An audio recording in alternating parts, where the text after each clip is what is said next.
시사본부.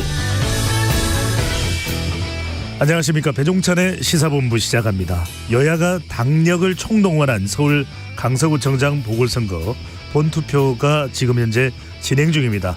어느 쪽이 승리할지 이르면 오늘 밤에 확인이 가능할 텐데요. 이 선거 결과가 어떤 의미로 남을지 주목됩니다. 총선을 6개월 앞두고 민심의 항배에도 정치권이 촉각을 곤두세우고 있을 텐데요. 중도층과 젊은 층의 민심은 어디로 향하고 있을까요? 정당 지지율, 대통령 지지율까지 여론 오락관에서 신인규, 이은영 두 분과 함께 살펴보겠습니다. 성범죄 전력이 있는 남자 고교생이 이틀 동안 10대 여성 3명을 연쇄 폭행한 사건이 벌어졌습니다. 부산 돌려차기 사건, 의왕 엘리베이터 폭행 사건 등과 유사한 점이 많아 보인다고 하는데요. 사건 본부에서 자세한 이야기 나눠보겠습니다. 10월 11일 수요일 배종찬의 시사본부 지금 출발합니다.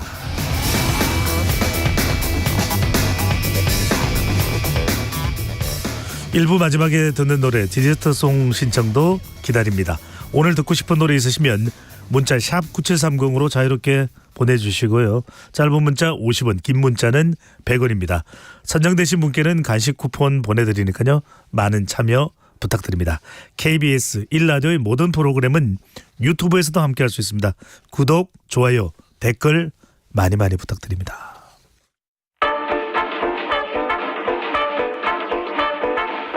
배종찬의 시사본부 한입뉴스. 오늘의 핵심 뉴스 한입에 정리하는 한입뉴스 시작합니다. 박정호 오마이뉴스 기자, 미디어인권연구소 뭉클의 이봉우 연구원 두 분과 함께합니다. 어서 오십시오. 안녕하십니까. 네, 뉴스가 많다니까 저도 한입뉴스 빨리 시작해야지 하는 마음에 멘트를 빨리 하게 됐는데 저희가 항상 시간이 모자라요. 중요한 그러니까요. 뉴스는 많은데 다 못해가지고 항상 마음이 좀 급합니다. 저희가. 지금 주변 분들이 시사본부를 3시간 해야 되지 않냐 이런 의견 전해주는 분이 계신데 우리 PD 얼굴이 어두워지네요. 네, 그렇게 하긴 힘들 것 같고요. 자, 오늘 이슈가 너무 많습니다. 먼저 강서구청장 보궐선거입니다. 오후 8시까지 보궐선거이기 때문에 투표가 가능하다는 점 강서구 유권자분들도 알고 계셔야 할 텐데요. 자, 지금 투표율도 그렇고 선거 현장 어떻게 진행이 되고 있습니까? 네, 지금 강서군의 투표소 131곳에서 순조롭게 투표가 진행이 되고 있는데요. 이번 선거 후보들, 그러니까 민주당의 진교훈, 국민의힘 김태우, 이 정의당 권수정, 진보당 권예인, 녹색당 김유리, 자유통일당 고영일 후보가 나와 있습니다. 유권자들은 사전투표 때와는 달리요, 거주지별로 지정된 투표소에서만 투표를 할 수가 있어요. 투표율이 낮 12시 기준으로 11.4%로 집계가 됐는데 이건 사전투표율을 제외한 투표율이에요. 그러니까 오후 1시부터 사전투표율 또 거소투표 이게 다 이제 합산이 되거든요. 그러니까 오후 1시부터 보면은 진짜 이 투표율을 알 수가 있는데, 다만 지금 낮 12시 기준 본투표율이 11.4%. 이거는 지난 6일 지방선거, 지난해 있었던 6일 지방선거와 비교하면 낮은 수치입니다. 그때 강서구 투표율이 14.3%였으니까 2.9%포인트 낮고요. 2021년 4월 서울시장 보궐선거 때 또 같은 시각 서울시 전체 투표율을 보면 15.6%였고 강서구 투표율이 또 14.8%였는데 그때보다도 3.4% 정도 낮아 있는 상황이에요.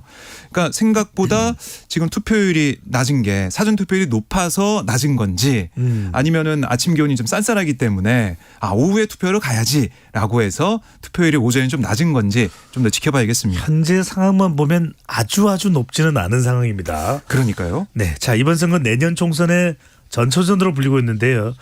자, 마지막 선거 운동일 여야 모두 어제였죠. 지지층 결집을 호소하는 그런 장면 볼 수 있었습니다. 그렇습니다. 어제가 공식 선거운동 마지막 날이었고요.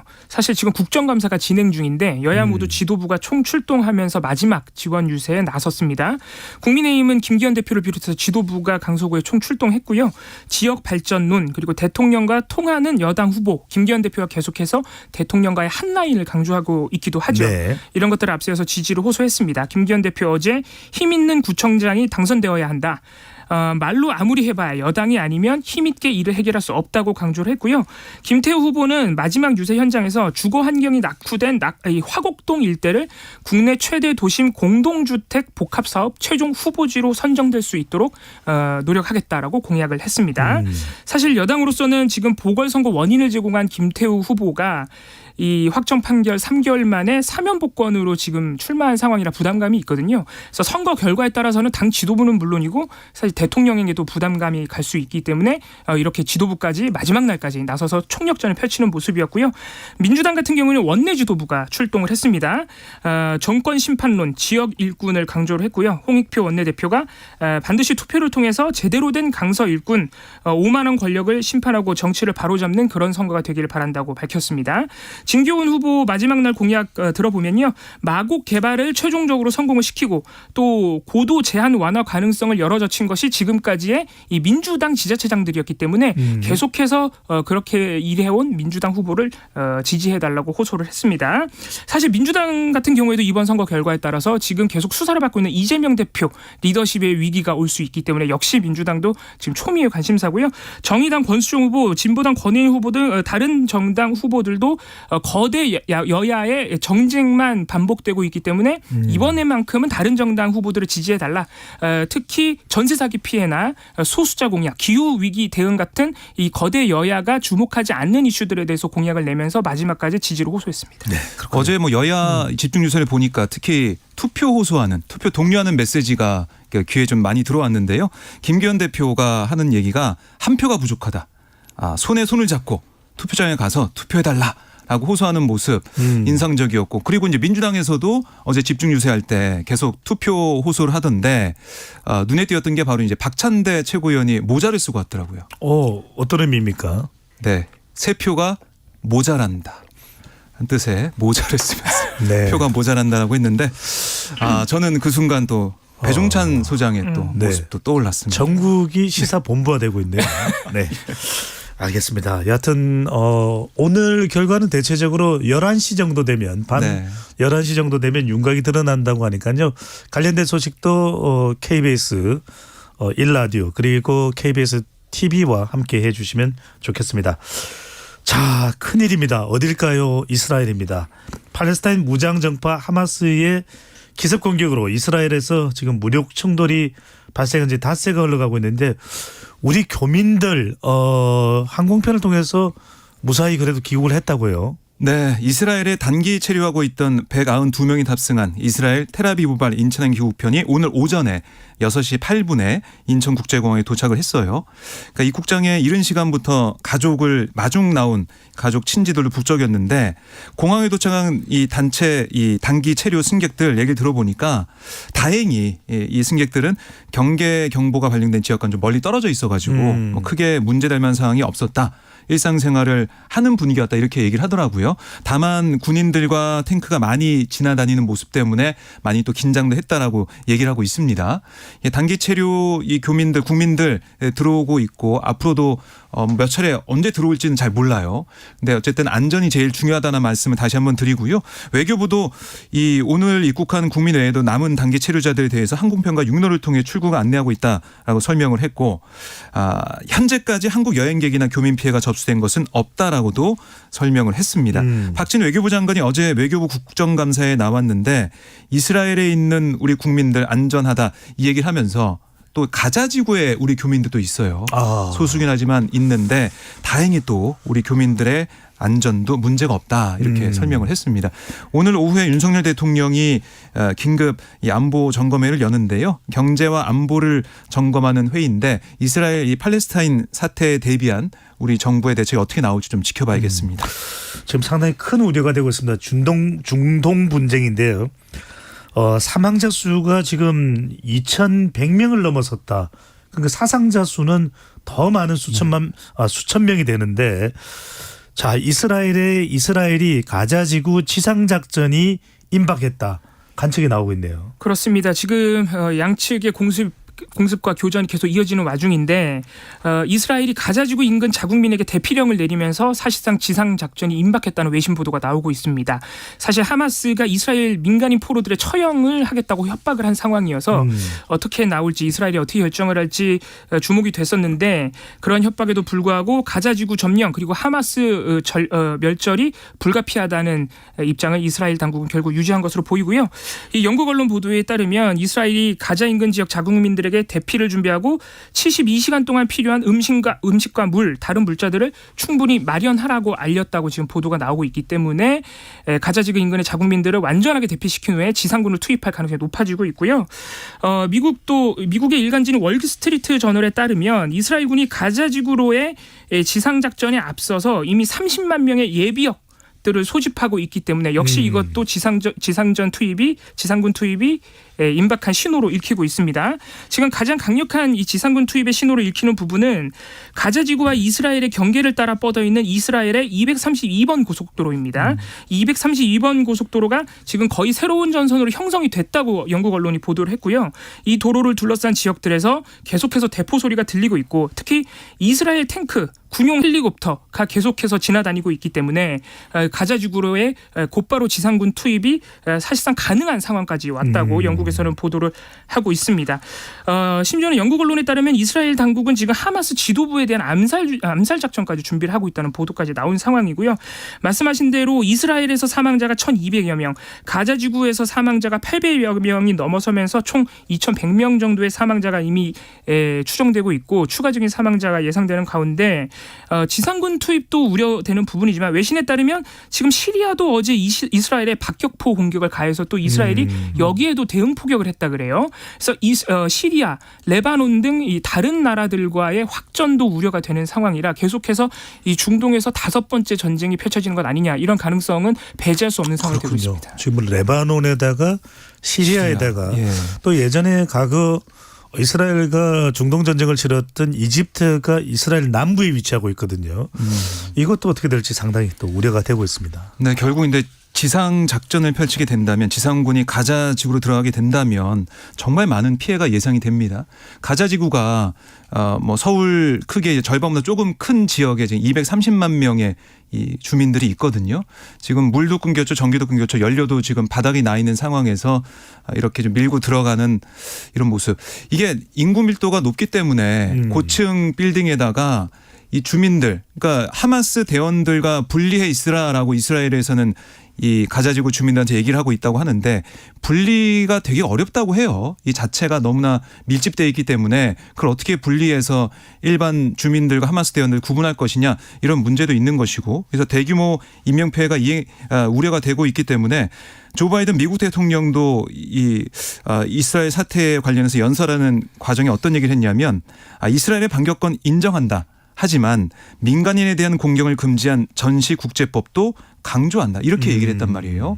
그래서 어떻게 보면 미국 입장에서도 참 그 진퇴양난이 좀 빠진 게 아닌가. 왜냐하면 미국 주류 사회가 유대인들도 많기 때문에 이스라엘의 이런 작전에 대한 지지 목소리도 낼 수밖에 없다라는 부분도 있고 반면에 지금 민간인 학살이나 민간인 피해가 커지게 된다면 중동이 좀 화약고가 또 불타게 되는 거거든요.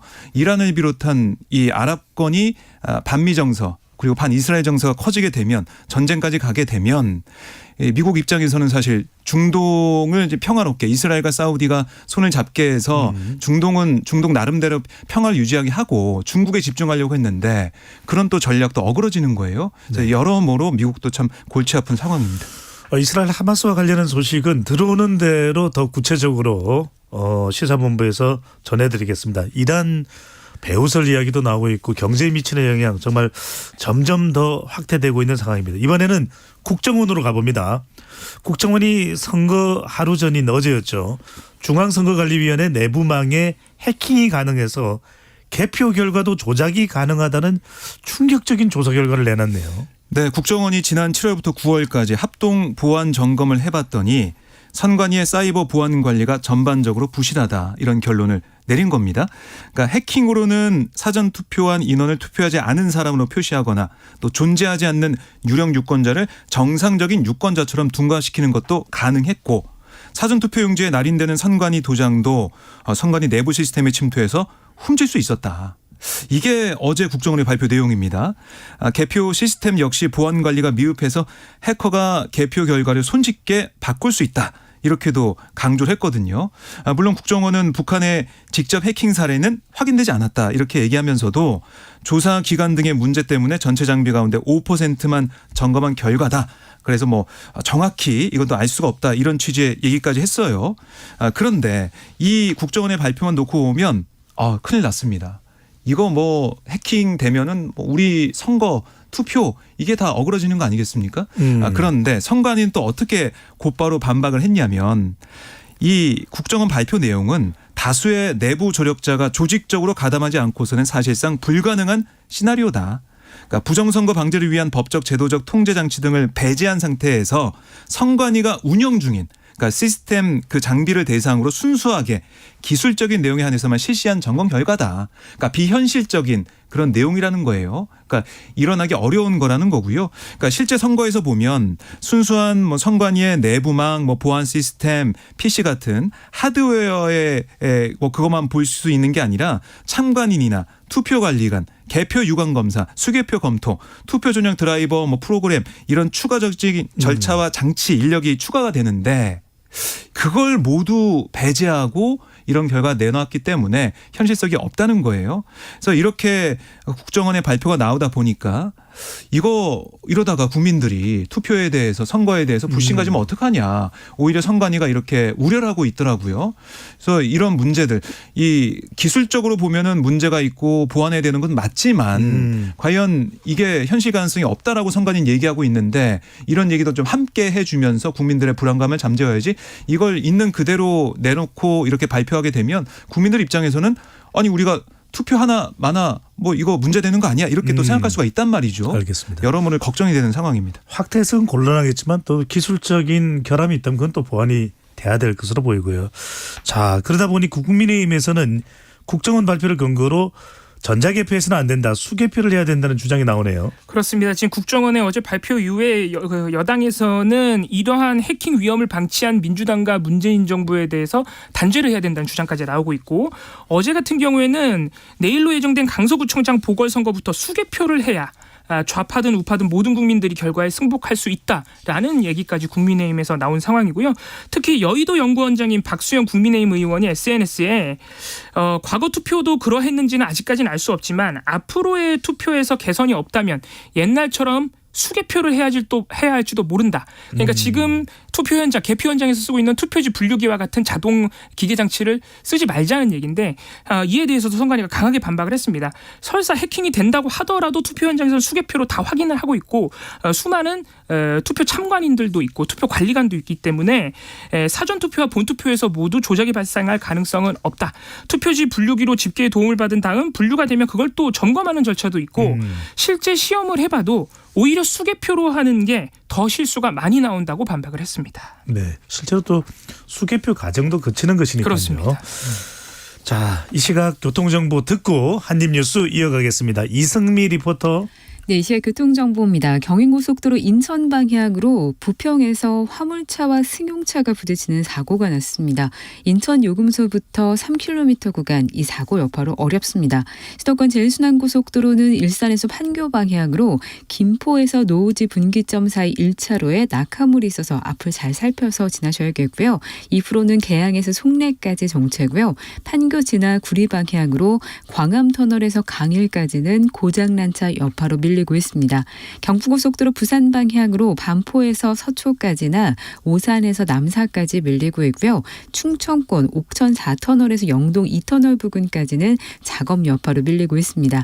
청주 영덕고속도로 영덕 방향으로 내서 1터널로 조금 못 간 곳에서 2차로와 갓길 막고 낙하물 처리 작업하고 있는데요. 여파가 계속해서 늘고 있습니다. 화서 휴게소부터 10km 구간 막힙니다. KBS 교통정보센터였습니다.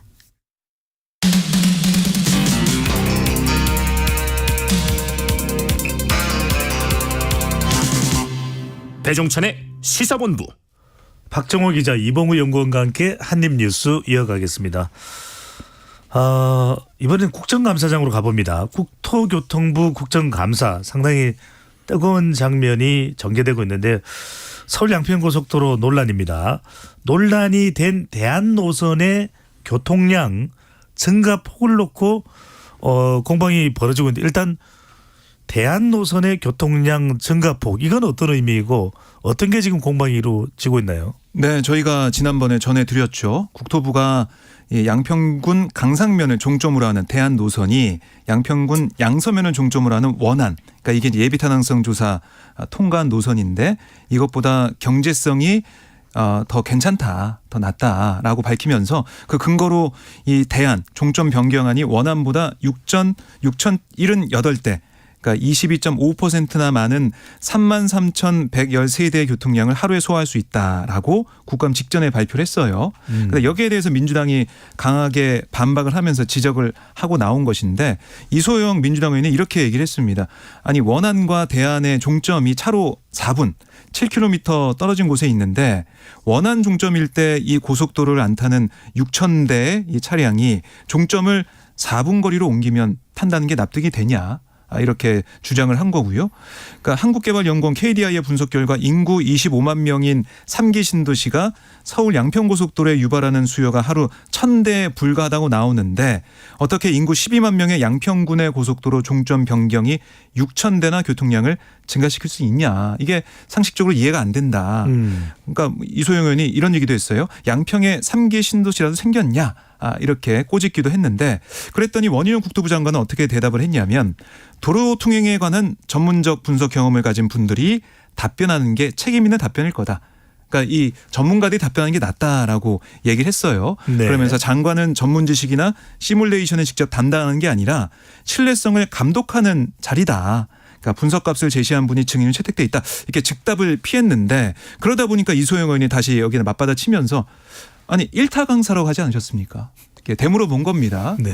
그러니까 그 말은 뭐냐면 아니 국토부 장관이면 이 사안에 대해서 잘 알고 있다는 게 국민들이 생각하는 그 바고 또 어떻게 보면 일타 강사에 자임했기 때문에 당연히 여기에 대해서도 답변이 준비되어 있을 줄 알았는데 그 답변을 미루고 어떻게 보면 전문가한테 넘긴 셈이 됐잖아요. 그거 어떻게 국민들이 이해하겠느냐. 사실 우리가 여러 가지 정책이나 궁금한 것들 이걸 우리가 확인하고 이럴 때 장관이 있으면 장관이 책임을 지고 답변을 하는 거거든요. 대통령이 주재하는 회의라면 대통령이 책임지고 더 답변을 하는 겁니다. 기자회견 자리에서도 대통령이 이 기자회견 연설을 하며 뭐 뒤에 장관들이 있더라도 대통령이 직접 질의응답을 받고 거기에 대해서 설명을 하고 모자란 부분이 있으면 장관이 더 설명하거나 네. 그런 식의 프로세스가 진행이 되는데 이번에는 원희룡 장관이 이 도로 통행에 관한 전문적 분석 경험을 가진 분들이 답변하는 게 책임 있는 답변이다. 이렇게 얘기하다 보니까 책임지는 사람이 어떻게 보면 장관인데 정부적 책임을 지는 사람이 이걸 어떻게 보면 실무진에 떠넘긴 게 아니냐 이런 비판도 일각에서 나오고 있습니다. 네. 그럼 중요한 건 이제 근거가 될 수 있는데 어떤 근거로 이런 교통량이나 편익 분석이 됐을까? 그래서 지금 이 국정감사장에서도 공방이 된 것이 대한노선의 비용 대비 편익 수치 관련 자료 제출을 놓고서 여야가 강하게 맞붙었습니다. 야당에서는 로 데이터를 내놔라. 로 데이터라는 것이 가장 원천. 그러니까 처음 이 내용을 분석을 할 때 기본이 되는 그런 자료를 말하는 거죠. 그렇습니다. 사실 방금 저희가 말씀드린 이 교통량이 이 비용 대비 편익 분석에서 대안이 14%나 더 좋다는 결론에 이르는데 이제 결정적인 근거가 됐던 것인데 네. 이제 민주당 의원들은 그 비용 대비 편익 수치가 논란이 됐던 용역업체들에서 나온 것이고 예전부터 의혹이 나왔을 때부터 야당에서는 관련 자료를 제출해달라고 요청을 했는데 지금까지 2달 넘도록 제출을 안 하다가 갑자기 비용 대비 편익 수치만 국정감사 직전에 발표를 해버린 것은 사실상 정치적 의도가 있는 것 아니냐 이렇게 이제 비판을 한 것입니다. 특히 최인호 민주당 의원이 이 자료 제출을 다시 한번 요구하면서 국정감사를 앞둔 국토부의 일방적인 발표였다고 강하게 비판을 했고요. 또 민주당 소속인 김민기 국토위원장도 원희룡 장관이 그동안 이 비용 대비 편익 분석에 따른 로 데이터를 제출하겠다고 3번이나 얘기를 했는데 지금까지도 제출을 안 했기 때문에 이 부분은 장관이 사과를 해주셔야 되지 않겠느냐라고까지 이 위원장도 지적을 했는데 제출이 안 되는 뭐 특별한 이유가 있나요? 그 부분은 원희룡 장관도 이제 명확하게 설명을 안 해주고 있어요. 그러니까 원희룡 장관이 이에 대해서 어떻게 대답을 했냐면 지금 제출을 할 수 있는 자료는 숨기지도 않고 취득한 형태 그대로 다 제출을 하고 있다. 하지만 로 데이터는 기술적으로 또 재산권상 곤란한 부분이 있는데 서버가 구동이 된 형태 자체로 열람을 시켜드리도록 하겠다라고만 얘기를 했습니다. 그러니까 아직도 열람을 할 수 있도록 해준 건 아니고요. 앞으로 이 기술적으로 조금 살펴본 다음에 열람은 가능하도록 하겠다는 것이기 때문에 여전히 로데이터는 제출이 되지 않고 있는 상황이고요. 이런 부분에 대해서 이제 국민의원들은 일단 원희룡 장관을 두둔을 하면서 이 문재인 정부의 집값 관련 통계 조작 의혹으로 이렇게 맞받아치는 전략으로 이 대응을 하기도 했습니다. 네. 자, 이번에는 방송통신심의위원회로 가봅니다. 국정감사에서 가짜뉴스 심의를 두고 이제 공방이 벌어졌는데요. 방송통신심의위원회 법무팀이 처음에는 인터넷 기사가 심의 대상이 아니다 이렇게 했다가 일주일 만에 번복을 했다고요. 네, 어제 국정감사 현장에서 민주당 구민정 의원이 9월 13일 방통심의 법무팀이 인터넷 신문의 보도 콘텐츠는 심의 대상이 될 수 없다라고 검토 의견을 낸 공문을 공개했어요. 해당 문건을 보니까 인터넷 신문 사업자가 운영하는 유튜브 채널 콘텐츠가 해당 언론사가 취재한 내용을 바탕으로 한 보도라면 원칙적으로 정보통신망법상 통신심의 대상에 해당하지 않고 언론중재법이 우선 적용된다. 그러니까 언론사의 그 취재 내용 바탕으로 했으니까 그렇게 얘기하면서 방심위의 차단 등의 시정 요구도 불가하다라고 결론을 낸 거예요. 그 근거로 2016년 헌법재판소의 판결을 제시하기도 했는데 이렇게 법무팀의 얘기가 나온 겁니다. 그런데 일주일 뒤인 9월 20일 똑같은 방심위 법무팀이 인터넷 기사는 통신심의 대상이다. 이런 의견을 냈어요. 그러니까 일주일 만에 입장이 바뀐 거죠.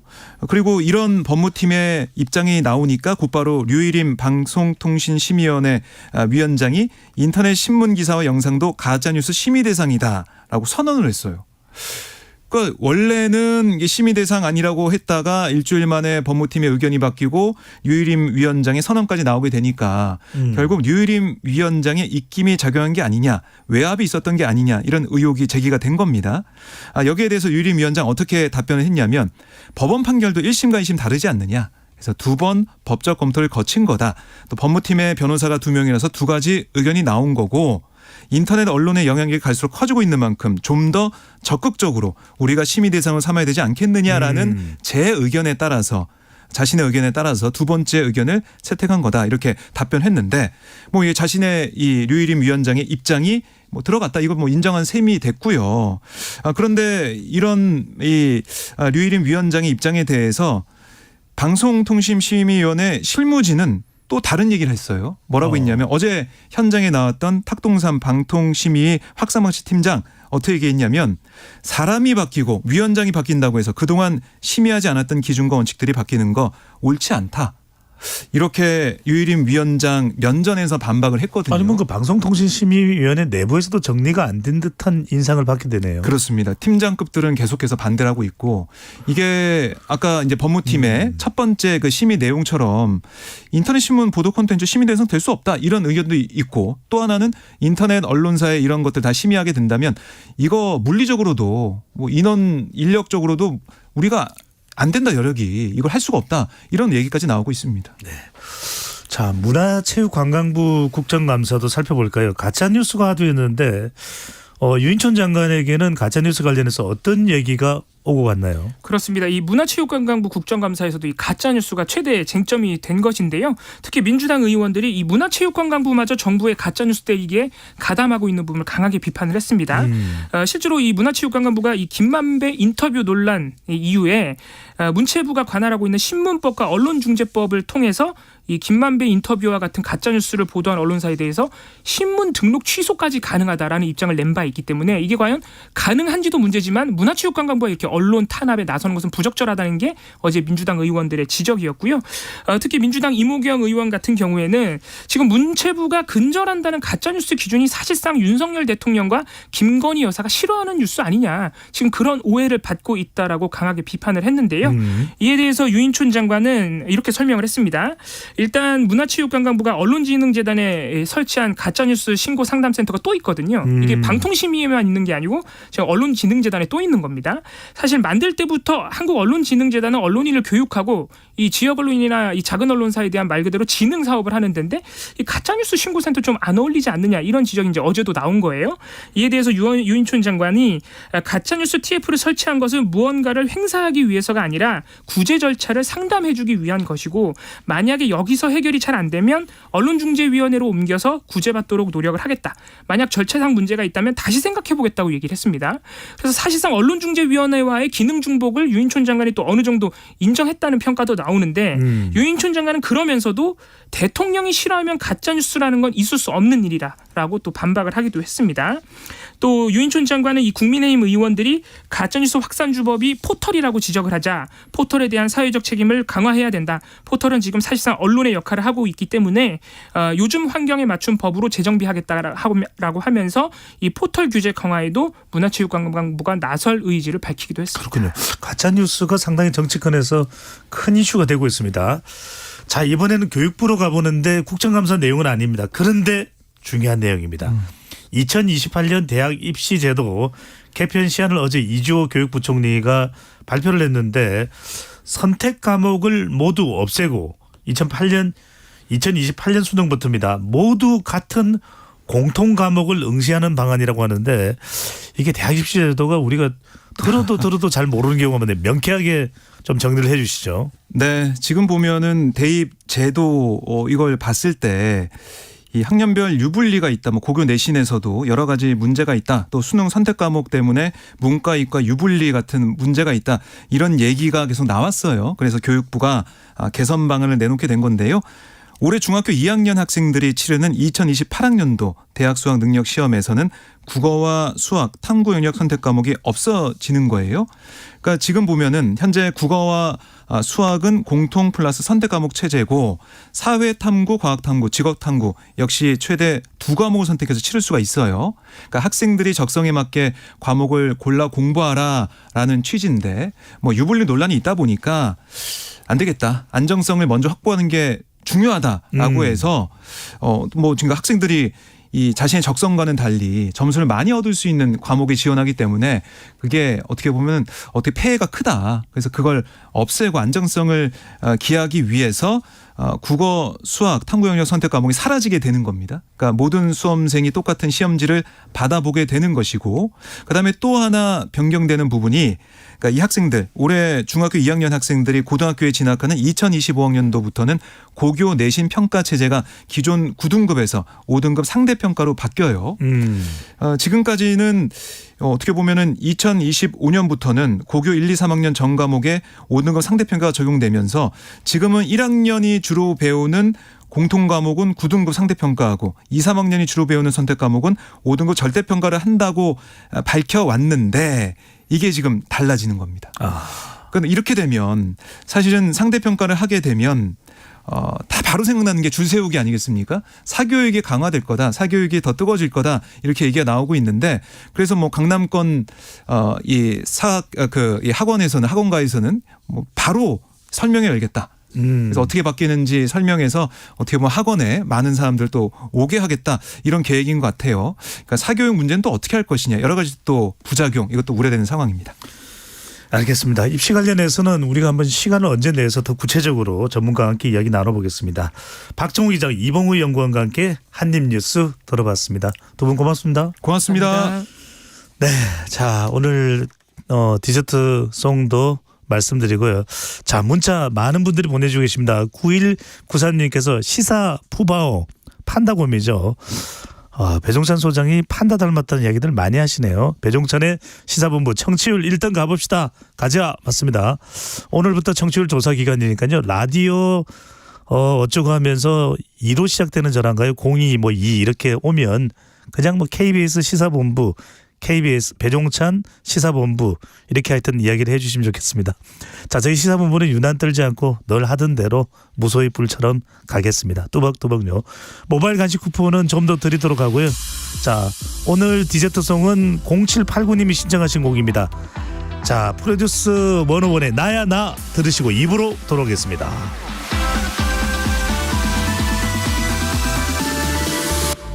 널 보던 그 순간 시선 고정 너에게 눈부신 shining shining 제발 내 맘을 pick me pick me 너와 있는 이 시간 너무 빨라 불안해 멈춰줘 hold me hold me 마지막까지 pick me pick me 너는 내게 너무 예뻐서 꿈일까는 너무 두려워 기억해 제발 이 순간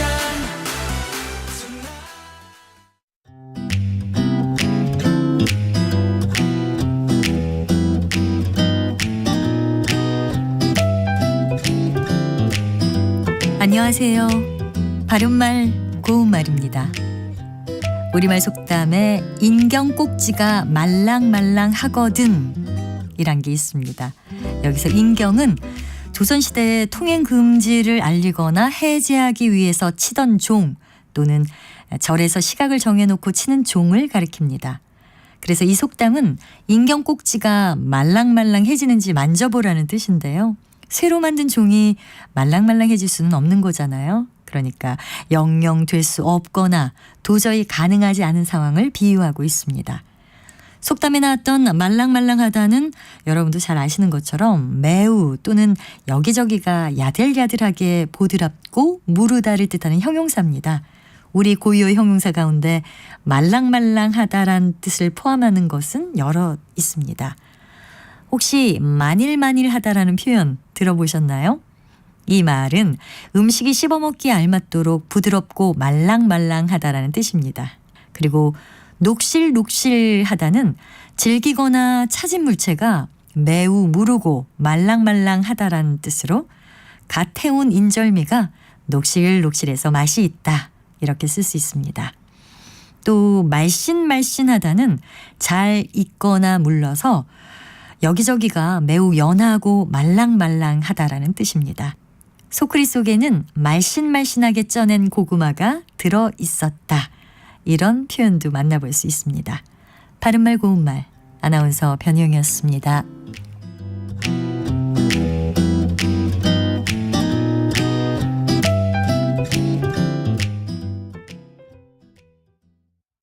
한 1-20%의 가능성도 저는 있다고 보기 때문에 이거는 국민들도 다 알 수밖에 없는 문제이기 때문에 논리와 논리가 부딪히고 삶에서 좀 기댈 곳, 기댈 사람 이런 것들이 좀 필요한 것 같아요. 뭔가 우리가 좀 치유가 돼야 될 것 같아요. 예. 느슨해져야 될 것 같아요.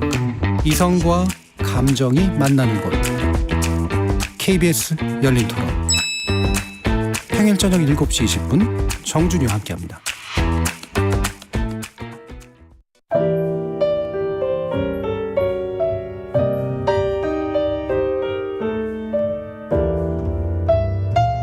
내일의 품격 김성환의 시사야에서 챙겨가세요.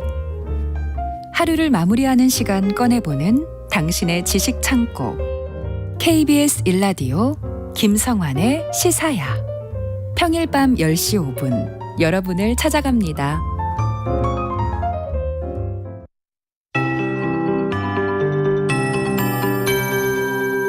KBS 58분 날씨.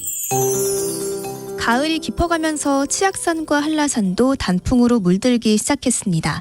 오늘 대체로 맑은 하늘에 활동하기 좋겠습니다. 강원 영동은 오후까지 빗방울이 떨어지는 곳이 있겠는데요. 그 밖의 지역은 비 소식 없이 중부지방과 제주도에 가끔 구름만 지나겠고 남부지방은 하늘이 쾌청하겠습니다. 낮 기온은 어제와 비슷하거나 조금 높겠습니다. 내륙의 일교차가 10도에서 15도로 매우 크기 때문에 옷차림 잘 챙기셔야겠습니다. 오늘 아침 12.9도로 출발한 서울이 한낮에 23도까지 오르겠고요. 대전, 대구, 제주 23도, 강릉 22도, 광주, 부산 24도 안팎을 보이겠습니다. 밤이 되면 금세 쌀쌀해지는 만큼 건강관리에 유의하시기 바랍니다. 내일 아침 기온은 오늘과 비슷하거나 조금 낮겠습니다. 서울과 광주 13도, 부산 14도, 대전 10도, 대관령은 3도 등 강원 내륙 산지는 5도 이하로 떨어지면서 서리가 내리는 곳이 있겠고요. 낮 기온은 대부분 23도 안팎까지 오르겠습니다. 주말엔 낮 기온이 20도 안팎까지 내려가 한층 더 선선해질 전망이고요. 토요일 오후에는 중부지방과 경북, 전북에 비가 내릴 전망입니다. 지금 서울의 기온은 22.5도, 습도는 44%입니다. 박다효입니다.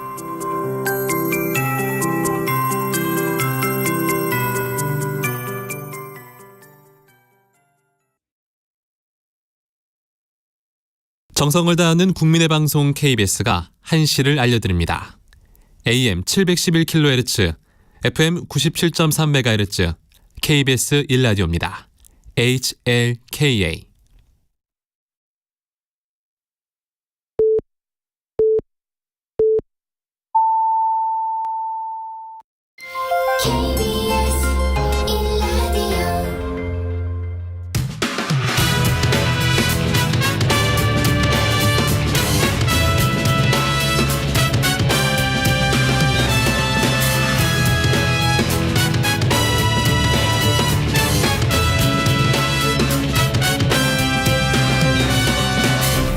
KBS 1라디오 배종찬의 시사본부.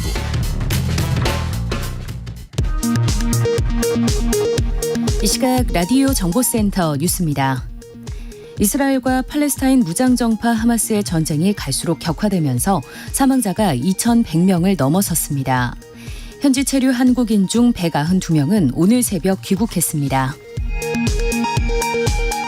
서울 강서구청장 보궐선거 투표가 오늘 아침 6시에 시작돼 저녁 8시까지 이어집니다.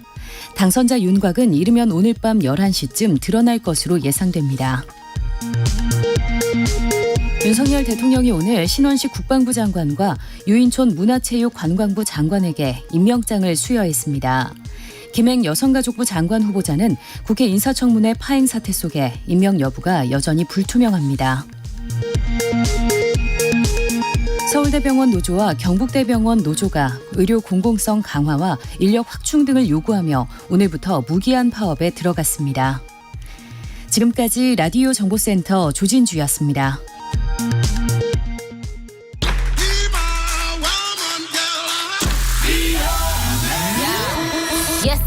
인터넷에서 화제가 된 뉴스를 다뤄보는 스트릿 뉴스파이터 시간입니다. 조현정 시사평론가와 함께합니다. 어서 오십시오. 네, 안녕하세요.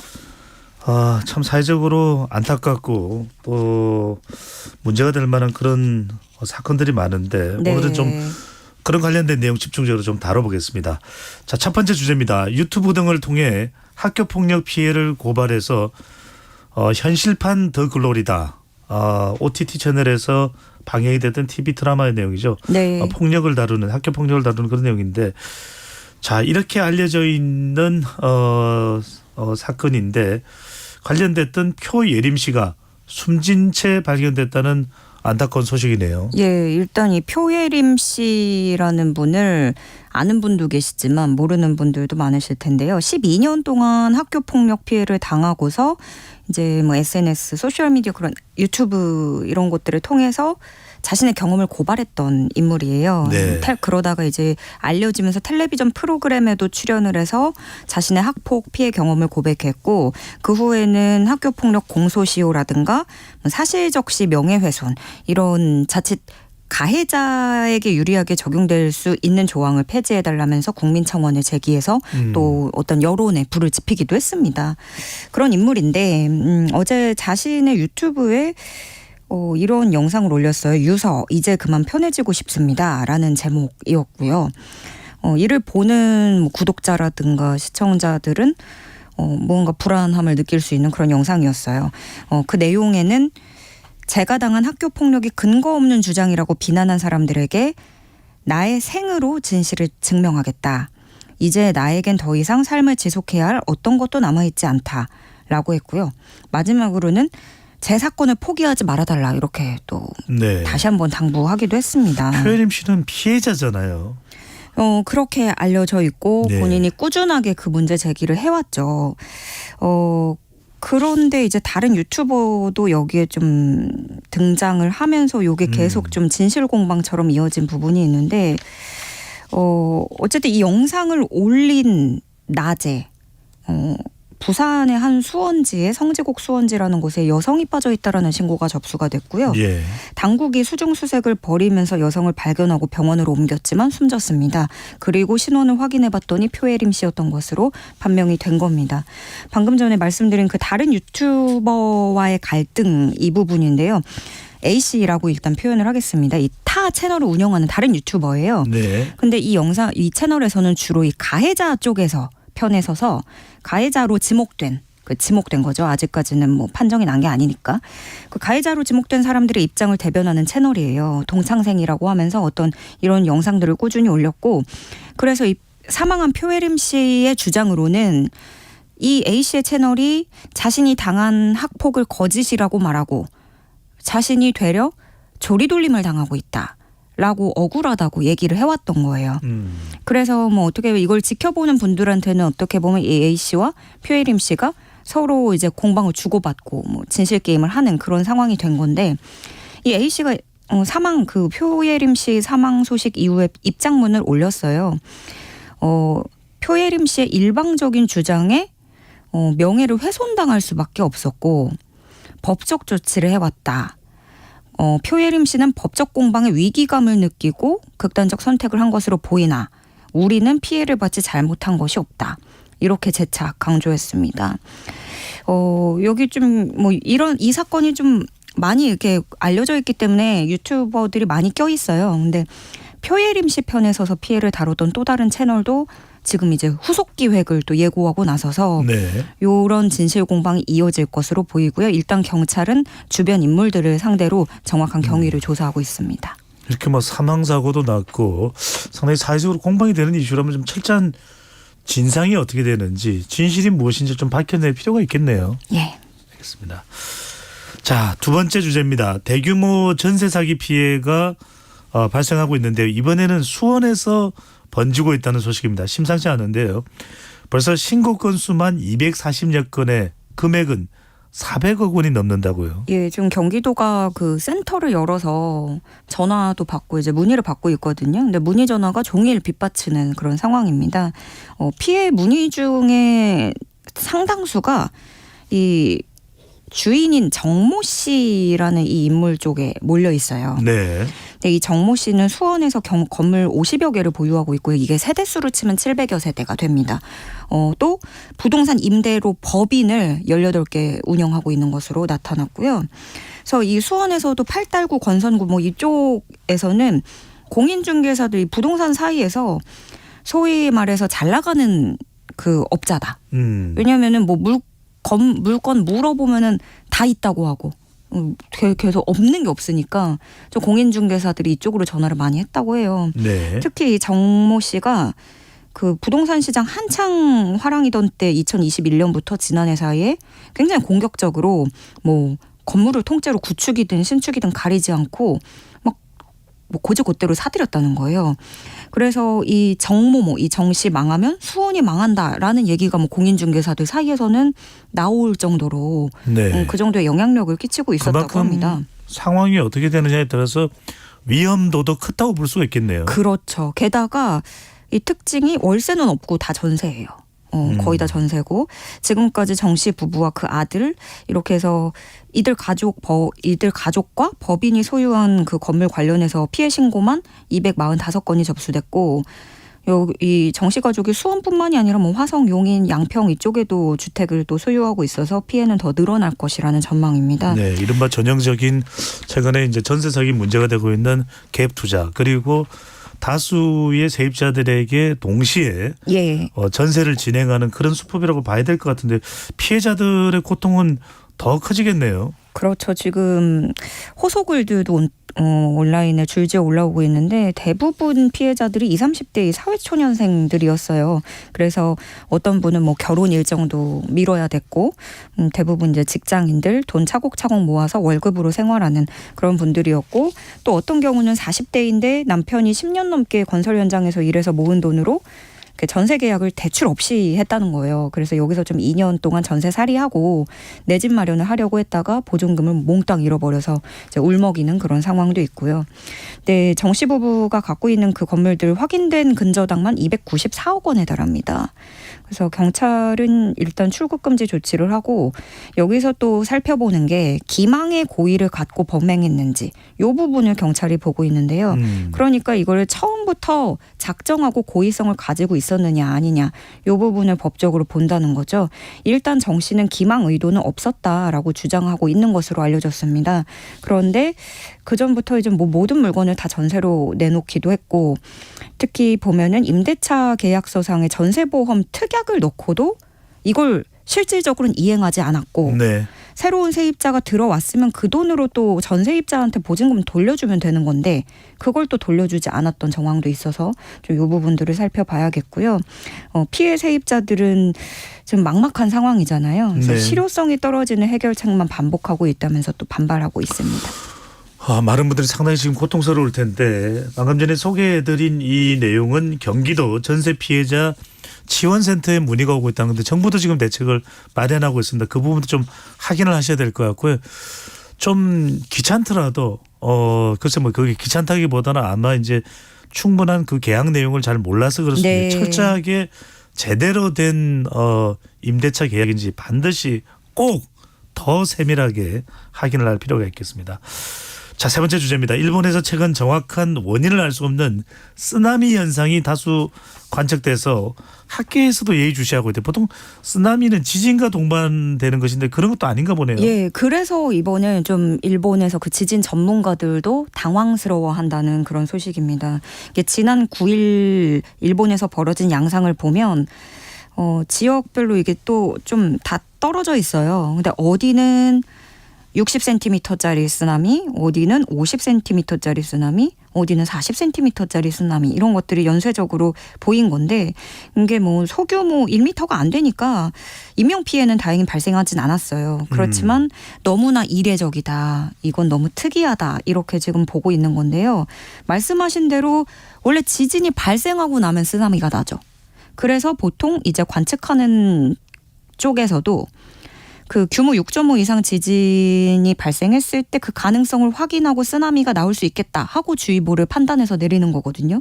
근데 이번에는 지진도 없었고 지진 규모 데이터를 당연히 확인하지 못했고 그랬는데 쓰나미가 나와버렸고 이런 상황이 되니까 예, 그래서 그 일본의 전문가들도 지진 규모를 모른 채 쓰나미를 관측하고서 주의보가 내려지는 이상한 일이 벌어졌다. 이렇게 얘기를 하고 있습니다. 그래서 일단 학계에서는 뭐 여러 가지 추정이 나오고 있는데 아직은 다 추정치지만 그 해저 화산 분화와 마그마 이동에 따른 현상의 가능성도 또 거론이 되고 있어요. 근데 이게 또 처참한 피해를 가져왔던 화산성 쓰나미일 가능성도 얘기가 나오고 있어서 그러네요. 예, 긴장할 수 없는데 이 해저 화산에 따른 쓰나미가 되게 무섭죠. 2018년에 기억하실 텐데 인도네시아 쓰나미 이것도 화산 분화에 따른 산사태로 발생을 했고 1700년대 일본에서는 15,000여 명이 희생되는 지진 그 쓰나미가 있었는데 이것 또한 화산 분화에 따른 쓰나미였다고 그러네요. 해요. 수중 하산이 분화하고 네. 그것이 파도를 밀어서 쓰나미를 일으킨 건데 이건 이제 큰 경우였는데 네. 이게 몇 센티미터 단위가 지금 발생했다고는 하지만 또 언제 그게 몇 미터 단위가 될 수는 없는 네. 거니까요. 또 정확한 상황 파악이 필요하지 않을까 싶습니다. 자, 조현정 평론가와 함께한 스트릿 뉴스 파이터 오늘은 여기까지 듣겠습니다. 잘 들었습니다. 네, 고맙습니다.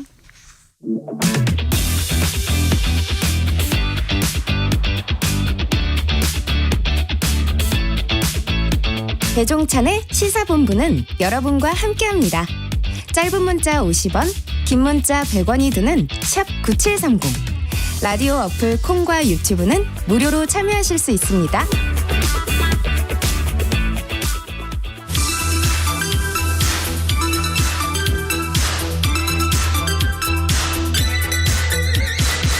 정치권이 주목하는 여론조사 결과 여론을 움직이는 이슈와 민심의 향방을 재미있게 분석하고 살펴봅니다. 여론 오락관 몇 대 몇. 오늘도 이은영 휴먼앤데이터 소장 나와주셨고요.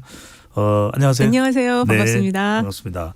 신인규 정당 바로 세우기 정바세인가요? 대표 함께합니다. 어서 오십시오. 네, 안녕하세요. 정바세의 신인규입니다. 네, 보통 우리 코너가 이은영 소장과 이상민 크리에이터로 많이 진행을 했었거든요. 네. 아, 그렇습니까? 네, 그때마다 뭐 빵빵 터졌었어요. 이상민 크리에이터 뭐 완전히 또 성대모사 때문에. 제가 분발하도록 하겠고요. 제가 네. 이상민 크리에이터보다는 더 잘할 수 있는 게 많이 있을 겁니다. 그래요? 네. 신인규 대표가 지금 그냥 가능한 성대모사가 있을까요? 저도 여러 명 가능하긴 한데 그건 네. 한 3-4번 더 출연이 되면 그때 제가 방출하도록 그래도 한 하겠습니다. 명이라도 한번 해보시죠. 뭐 잘하지 않아도 좋으니까 우리 지금 청취율 조사 기간이라 그만 좀 괴롭히십시오. 누군지 아시겠습니까? 예, 최근에 감은 왔어요. 욕설 네, 감은 논란이 왔어요. 있었던 분인데 네. 죄송합니다. 예, 점심에 도저히 지금 제가 종잡을 수가 없는데요. 알겠습니다. 네. 자, 아찔합니다. 네. 자, 강서구청장 보궐선거 지금 가장 중요하다고 봐야 될 것 같은데 먼저 이 소장님 네. 역대급 사전 투표율 진짜 현재 투표율을 보면은 또 그렇게 역대급 투표율이 최종적으로 나올 것 같지는 않습니다. 네. 사전 투표율은 상당히 뜨거웠는데 현재 진행되는 투표를 보면은 아주 또 최종 투표율은 역대급 같지는 않다. 역대급인 사전 투표율. 그런데 네. 최종 투표율은 그렇지 않은 지금의 현상. 어디에 원인이 있다고 볼 수 있을까요? 일단은 이제 하실 분들은 이게 평일이다 보니까 네. 그리고 이 구청장 선거가 사실 이 정도까지 사전 투표율이 높은 것도 되게 이례적인 거죠. 워낙 이제 전국 단위 선거처럼 돼버려서 그래서 제가 볼 때는 하실 분들은 이미 이제 연휴 낀 주말 낀 시간에 다 했고 오늘은 이제 그 지역에서의 뭐 소상공인이시라거나 주부님들이시거나 이런 분들이 지금 하시지 않을까 어르신들. 네. 그래서 그래도 상당히 제가 보기엔 이거 높은 수준인 것 같아요. 지금 1시 지금 사전 투표율 더한 투표율이 35.9% 나왔거든요. 그래서 이 정도면은 지금 1시간당 1%포인트씩 상승한다. 그리고 이제 제가 좀 이렇게 보니까 패턴이 점심 전후에 한 조금 많이 하시고 이제 마감하기 직전에 또 조금 많이 하시고. 마감 현상이라고 해서 또 네. 6시부터 오늘은 8시까지 투표가 8시까지. 됩니다. 예. 그래서 그때가 한 2% 정도 또 한 그 많이 하면 3%까지인데 3%까지 하면 진짜 길게 줄 서야 돼서 예. 그래서 이 정도면은 지금부터 이제 한 7시간 1%씩 더하면 한 40대 초반. 최종 투표는 40%대 이제 초반 예상하시고 네, 네. 자 누가 이길 것으로 그냥 이거는 어디까지나 예측이고 이현영 소장님 의견이니까요. 네. 전망하시는지요? 일단 투표율이 높으면 야당이 유리하다라는 게 보통 이제 우리 정치권에 많이 알려져 있는 네. 속설인데 특히 이제 이번의 경우는 김태우 전 구청장 때문에 보궐선거가 일어났는데 그분이 다시 또 후보로 나왔다는 점에서 그래서 이제 유권자를 좀 무시하는 거냐 이런 여론이 지역에 조금 있는 것 같아요. 근데 조금 최종 투표 결과 개표 결과를 지켜봐야 되겠지만 그 같은 후보를 낸 것 자체가 좀 페인이지 않았을까. 예. 진교훈 후보 쪽에 뭐 이건 어디까지나 이제 예상이니까. 예측 의견이니까요. 네. 근데 결과는 알 수가 없습니다. 그렇죠. 근데 진교훈 후보가 그 명탐정 홈즈하고 캐릭터 만들어 갖고 막 돌리더라고요. 그러니까 약간 얼굴이 좀 명탐정 홈즈 닮았나 봐요. 친근한 인상. 그리고 이제 그 현장에서도 굉장히 90도 인사 이런 게 조금 반응을 좀 잘 받고 있는 것이 아닌가. 네. 요즘 또 부캐가 유행이군요. 그렇죠. 신인규 대표는 오늘 최종 투표는 어느 정도 되고 전망은 어떻게 될까요? 우선 저도 투표율은 좀 평소보다는 다소 높았다라고 보면서 저도 40%대 한 초반 정도 지금 예상을 하고 있는데요. 네. 양대 결집 선거로 치러졌기 때문에 나올 사람들이 이제 거의 다 나오는 것으로 보여지고 다만 여기서 이제 양당이 공히 이 구청장 선거를 보궐선거인 것을 상당히 이것은 광역단체장급 아니면 대선에 준하는 급으로 키워버렸거든요. 그래서 이제 또 관심이 생기신 중도 무당층들도 일부도 나오는 효과가 있었다. 전 그렇게 진단을 하고요.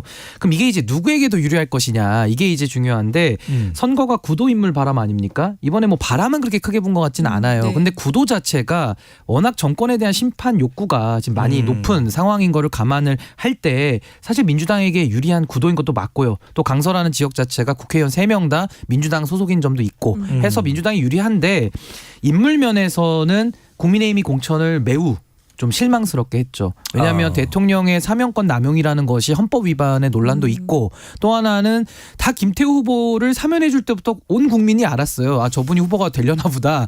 근데 진짜 후보가 됐거든요. 그러니까 이것은 당의 자율성이 전혀 없다. 그러니까 반대로 말하면 윤석열 대통령이 지금 공천까지도 좌우하는 거 아니냐 이런 의심까지 낳고 있기 때문에 저는 구도 인물 면에서 국민의힘이 이것은 너무나도 불리한 선거다. 근데 그 불리한 면을 스스로 자초했다. 전 그렇게 봅니다. 근데 이해가 안 되는 게 왜 불리한 선거를 자초하는 것인지 주변에서도 아마 조언을 많이 해줬을 것 같은데 이해가 도저히 안 돼요. 네. 그래서 아직까지 이제 뭐 선거 결과가 나오진 않았으니까 어떨지는 모릅니다. 자 그런데 어떤 결과가 나오든 간에 이번 강서구청장 보궐선거가 총선에는 어떤 영향을 주게 될까요?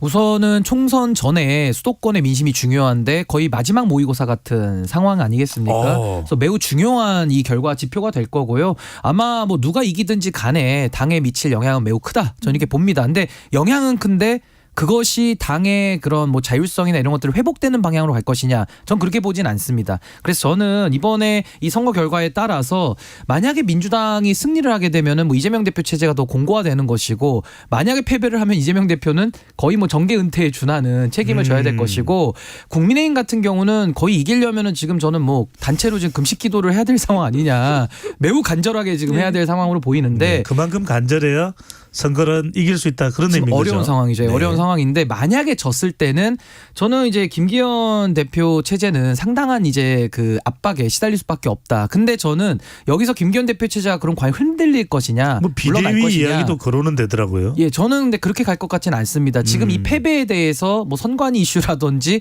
여러 가지 부정선거 논란을 지금도 불을 지피고 있기 때문에 이것은 패배 시나리오를 대비한 사전의 복선 같은 거다라는 생각이 좀 들거든요. 그래서 이 부분에 대해서는 충격은 좀 받겠지만은 그것이 책임으로 연결돼서 지도부 변화나 이런 것까지 저는 가져오기는 어려워 보입니다. 결과가 어떻든 간에 뭐 국민의힘의 비대위 이야기는 그건 아닐 것이다. 아니 근데 실제 이제 권영세 의원님께서 이제 비대위는 안 간다 이렇게 얘기하셨는데, 이렇게 되면은 지금 2020년 완전 데자뷰예요. 그때 황교안 대표께서 나중에 가서 이제 선거 부정 이슈를 계속 제기를 하셨잖아요. 지금도 그런 상황으로 가면 김기현 대표께서 이제 선거 부정 이슈를 또 이야기하실 수도 있는데, 두 분 다 판사시잖아요. 판사 출신이죠. 황교안 총리는 이제 검사 출신이죠. 검사 출신. 그러니까 권영세 의원은 검사. 전 검사 출신입니다. 네, 그래서 법조인 분들께서 이렇게 선거의 부정과 관련한 거를 전면적으로 내걸고 나온다면 이거는 좀 되게 심각한 우리 사회에 대한 신뢰가 무너지지 않을까 생각이 들어요. 바로 그 이야기 해볼까요? 지금 이제 국정원이 역대 선거에서 지난 뭐 문재인 정부 때의 선거를 주로 이야기하는 것으로 보입니다. 사전투표를 비롯한 투표 시스템과 개표 결과에 대한 조작, 해킹 가능성을 이야기를 했습니다. 이게 지금 선거가 지금 강서구청장 보궐선거 끝나지도 않았는데, 네. 자, 이 이야기가 나오고 있고, 실제 그러면은 중앙선거관리위원회가 손쓰지도 못하는 그런 지금 기술적인 결함이 있다, 이렇게 봐야 될까요? 어떻게 봐야 될까요? 일단 이게 국정원하고 중앙선관위하고 키사라고 그래서 인터넷진흥원 세 군데 정부기관이 같이 조사를 한 거예요. 네. 지난 7월 17일부터 9월 22일까지 6,400대, 중앙선관위는 선거 관련 컴퓨터 6,400대 중에서 317대 5% 조사를 했는데, 일단 이제 그 내부 전상망이 외부 전상망과 이게 관리가 좀 분리돼서 돼야 되는데 그렇지 않고 해킹이 될 수 있다. 그리고 투표한 사람을 투표 안 한 사람으로 바꿔가지고 만들 수 있다. 다시 투표를 두 번 할 수 있게, 중복 투표할 수 있게 한다라고 이제 지금 제시를 해서 보완이 필요하다라는 의견인데, 사실 이제 인터넷이다 보니까 담당자들이 있거든요. 근데 이제 그 담당자들이 이거를 투표한 사람을 다시 중복 투표하게 하려면 바꿔놓고 알려줘야 되거든요. 그러면 어떻게 뭐 전화를 하든 카톡을 하든 그게 다 흔적이 남고, 이미 그 접근을 하면은 쿠키라고 해서 흔적이 남게 돼 있잖아요. 근데 과연 이게 가능할까? 마음 먹고 하려면 할 수 있는데 누가 굳이 이렇게까지 하려고 할까? 저는 그래서 점검은 필요하고 보완은 해야 되겠지만, 이번 선거에 이 이야기를 꺼내는 건 좀 실책이 될 수 있겠다. 기술적 결함은 있을 수 있지만, 그렇다고 해서 그것이 내부 인력까지 동원돼서 조작이 되거나 그렇지는 않을 사안으로 보이는데 라는 설명을 지금 이현영 소장이 했거든요. 그렇다면 국정원은 왜 이 발표를 아주 적극적으로 하게 되는 배경이 뭐 있는 걸까요? 우선은 저도 그렇지 않길 바라는데 그 의도를 좀 추측해 보자면은 지금 뭐 정부 여당이나 국정 기조와 발을 맞추는 거 아닌가 싶은데요. 그것이 뭐냐면은 처음에는 윤석열 정부 들어와서 언론에 대해서 편향성 시비를 많이 걸었었죠. 그 다음에 최근에는 뭐 다음 사태도 있었습니다만은 뭐 특정 국가에 지지가 많이 몰린다 이래서 여론 조작 이슈까지 나왔고, 지금은 황교안 총리가 아주 그 메인으로 밀던 부정선거 이슈까지 지금 올라타는, 그러니까 언론과 여론과 선관위까지 조작이라는 프레임을 짜서 본인들의 지금 이 패배에 대한 두려움 내지는 패배 위험성을 분산시키려는 거 아니냐. 국민의힘에서는 그래서 수개표로 해야 된다는 이야기까지 나옵니다. 뭐 수개표도 좋고 다 좋은데요. 제도 보완을 위해서 뭐 다 검토해 볼 수 있는 건데 제가 드리고 싶은 말씀은 뭐냐면은 결국 사람이 하는 일이다 보니까 어느 영역이든 다 부실의 가능성은 존재하고 그 부실을 최소화하기 위해서 노력할 필요는 당연히 있습니다만은 지금 이것을 선거 부정으로 가게 되면 얘기가 다르거든요. 부정이라는 게 뭐냐면은 우리 공직선거법에 보면은 242조, 243조, 246조예요. 다 선거 부정에 대한 죄들이 명시돼 있어요. 어떤 죄 같은 경우는 3년 이상의 유기징역에 처하는 조항도 있습니다. 그러니까 이 선거 부정이라는 것은 엄벌에 처하는 거기 때문에 지금처럼 뭉뚱그려서 조작이다 이렇게 얘기하면 안 되고요. 누가 언제 어떻게 조작을 했는지를 밝혀서 그 사람을 처벌을 해야 되는 것이죠. 근데 그것이 아니고 과거 윤석열 대통령이 이권 카르텔이라고 묘하게 표현해가지고 모두를 잠재적 범죄자 취급하는 그러면서 범죄자가 드러나지는 않는 정치적 구호에 머무르는 경우가 많았거든요. 네. 이 선거 부정 이슈도 부실이면은 관리해서 메꿔야 되고요. 만약 부정이다라고 하면은 지금 가만히 있어서 안 됩니다. 그 부정의 주체를 색출해서 이건 완전히 처벌을 해야 되는 거거든요. 그래서 저는 이 부분에 대해서는 정치적 구호로 쓰는 것이 아니라 이것은 사법의 영역이기 때문에 매우 신중하고 매우 조심해야 된다. 저는 그렇게 봅니다. 그런데 이제 중앙선관위가 지금 이 국정원 자료 때문에 발끈하고 나섰는데 사실 지난 지방선거 때 보면 조금 중앙선관위의 선거 관리에 대해서 국민적인 의구심이 좀 있긴 있었던 적이 있잖아요. 그래서 뭐 속구리 투표도 있었고 논란이 있었고 또 뭐 선거 이슈는 아닙니다만 네. 또 채용 관련된 바정으로 맞아요. 중앙선관위의 네. 신뢰와 위신이 상당히 또 맞습니다. 추락한 그런 경우가 있었어요. 예, 그래서 이번 기회를 통해서 그걸 조금 더 강화하고 법적인 것도 조금 형량을 더 강화하는 것도 방법이고 원래 우리나라가 이 선거 관리 굉장히 잘한다 그래서 수출도 하는 나라였거든요.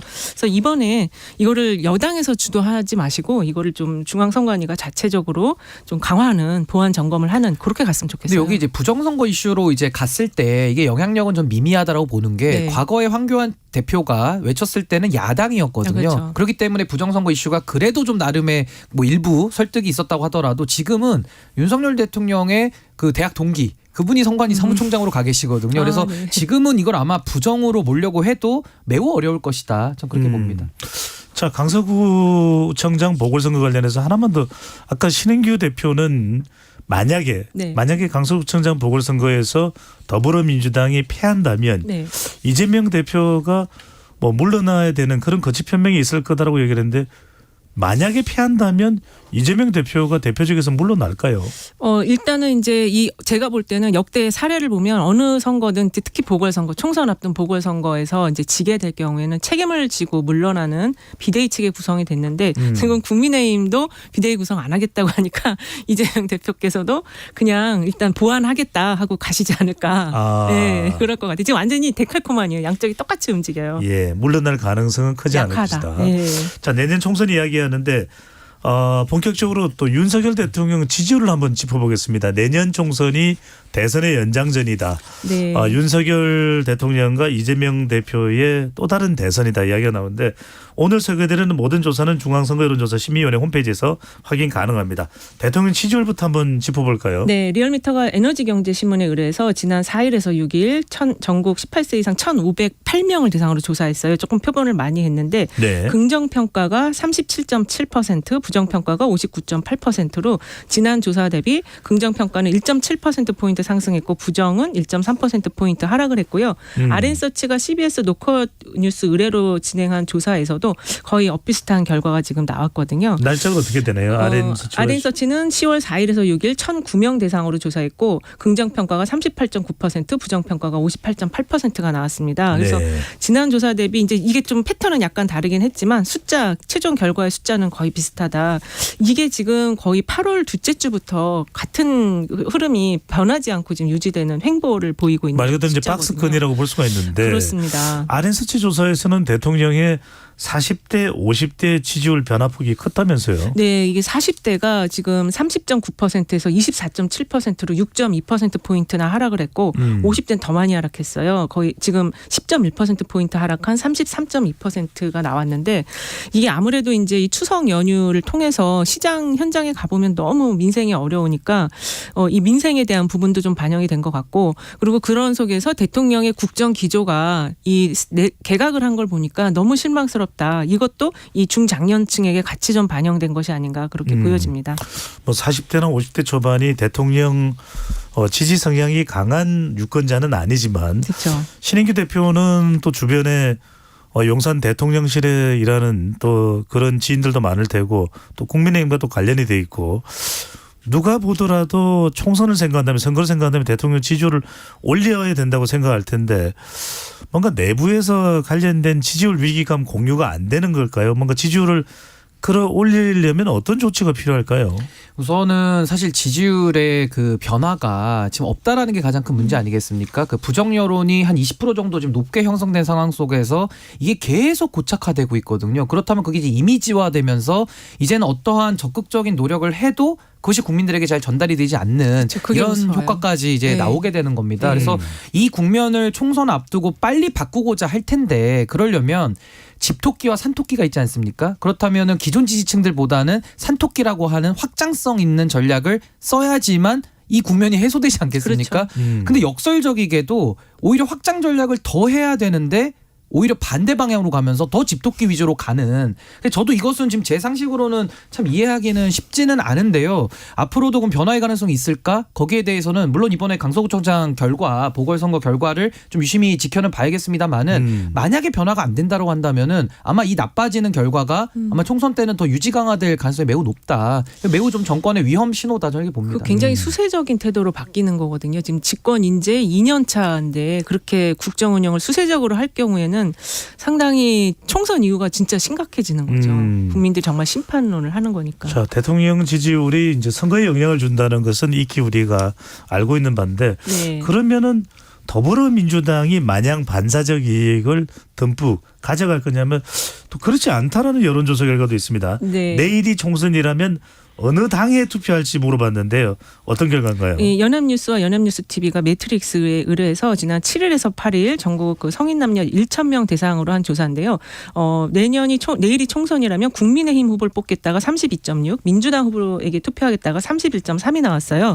근데 이게 이제 이 회사가 매월 초에 정기 조사를 하는데 그 흐름을 보면은 지금 한 2달 전에 국민의힘 지지하겠다가 31.3, 그다음 30.5, 지금 32.6 나왔고 그 민주당을 지지하겠다가 27.4, 29.9, 31.3으로 큰 변화 없이 네. 30대 초반대가 이렇게 유지되고 있는 상황이에요. 그러니까 이 전화 면접 조사에서는 어느 당 후보에게 투표하겠다 좀 별 차이가 없는데 없어요.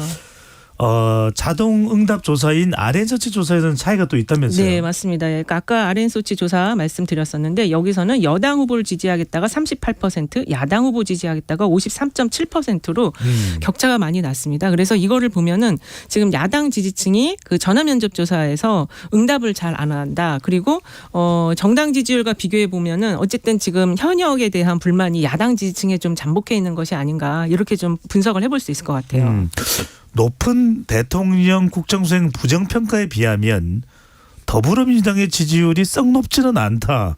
이런 분석도 나옵니다. 이건 어디에 원인이 있을까요? 그러니까 우선은 민주당이 대안 세력으로 보이지가 않는 거죠. 그러니까 민주당을 심판하기 위해서 국민의힘을 들어서 집권을 시켜놨는데 또 국민의힘이 못하니까 다시 또 민주당으로 가야 되는 이 지금 적대적 공생관계 속에서 국민들이 매우 지금 혼란스럽고 매우 참 마음 둘 곳이 없는 이런 상황 아닌가 저는 싶고요.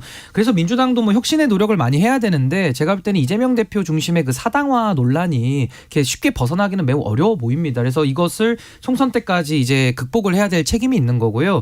저는 무엇보다도 주목하는 것이 지금 응답률 아니겠습니까? 네. 응답률이 매우 낮아요. 모든 조사들이. 근데 응답률이 낮다라는 것은 보통 우리가 막 바쁘다 보면 여론조사 응답도 안 하고 꺼버리지 않습니까? 네. 그런 분들까지 만약에 투표장에 나오는 걸 더 감안했을 때는 아마 지금 국민들이 지금 이 조사로는 반영되지 않는 그런 숨은 무당층, 중도층 표들이 나올 텐데 그렇죠. 대략적으로 그분들의 성향은 정부에 대해서 실망한 분들이 많거든요. 그러니까 이런 부분까지 고려를 한다 그러면은 샤이 진보, 샤이 민주를 말씀하시는 거죠? 그렇겠죠. 그러니까 이 부분에 대해서는 조금 이제 논란은 있습니다만은 결국 저는 이것이 민주당에도 심판 여론으로 가고 또 정부에 대해서 심판 여론으로 가기 때문에 양당 체제로 선거 치르면은 그건 그냥 결집 선거가 되겠지만은 또 다른 형태에서 뭐 새로운 정치 세력이 나온다면은 네. 이 부분에 대해서는 조금 그 폭발적인 민심의 반응이 있을 수 있다. 저는 이렇게 봅니다. 새로운 정치 세력이 정치 바로 세우기를 의미하는 건가요? 저희는 이제 뭐 정당을 이제 바로 세우자는 것인데 네. 하여튼 국민들의 의사가 매우 잠복돼 있는 건 현실인 것 같습니다. 그렇습니다. 자, 지금 또 관심을 모으고 있는 인물이 강서구청장 보궐선거 국면에서 하태경 의원입니다. 네. 핫해. 진짜 핫해요, 이분. 안정적인 자신의 3선까지 선거에서 이길 수 있었던 네. 해운대구, 부산 해운대구 갑 선거구를 내려놓고 네. 서울에 출마하겠다고 했습니다. 아니 이렇게 되면 상당히 내년 총선에 교체론이 이제 달아오를 수밖에 없는데 네. 새로운 얼굴을 원하는 분들이 많다. 이런 유권자 조사 결과가 있네요. 네, 연합뉴스가 아까 말씀드린 연합뉴스 TV와 매트릭스에 의뢰한 조사에 따르면은 지금 내년 총선에 지역의 의원이 다시 출마한다면 어떻게 하겠는가 하는 질문에 다른 인물을 뽑겠다가 53.3%, 현역 의원을 뽑겠다가 27.7%, 잘 모르겠다가 19.0%가 나왔어요. 거의 2배 가까이. 네, 2배 가까이 많네요. 다른 인물을 네. 뽑겠다. 근데 여기서 중요한 게 이제 40대가 이 다른 인물을 뽑겠다가 제일 높습니다. 61.6% 나왔고요. 호남과 충청 지역에서도 60%대가 나왔어요. 지금 20, 30대도 다른 인물 뽑겠다가 50%대 초반이 나와서 새로운 인물에 대한 좀 신선한 인물을 원하는 그 흐름이 굉장히 지금 크게 잡혀 있다. 이렇게 볼 수 있을 것 같아요. 네. 신인규 대표는 뭐 정당 바로 세우기 이야기를 하고 있는데 사실 정당을 혁신하는 일에 중요한 게 공천권일 것 같은데 자, 상당히 우리 국민들의 교체 요구 비율은 높습니다. 이 조사에서는 방금 소개드렸던 조사에서는 광주 전라에서도 3명 중 2명 정도는 교체하자. 대전, 세종, 충청도 10명 중에서 6명 이상이고 TK나 PK도 뭐 적지 않은 비율입니다. 자, 이 각 당별로 이 텃밭이라고 하는 지역, 뭐 영남 그리고 이제 더불어민주당은 혼합이 될 텐데 적어도 얼마 이상은 교체해야 된다고 보십니까?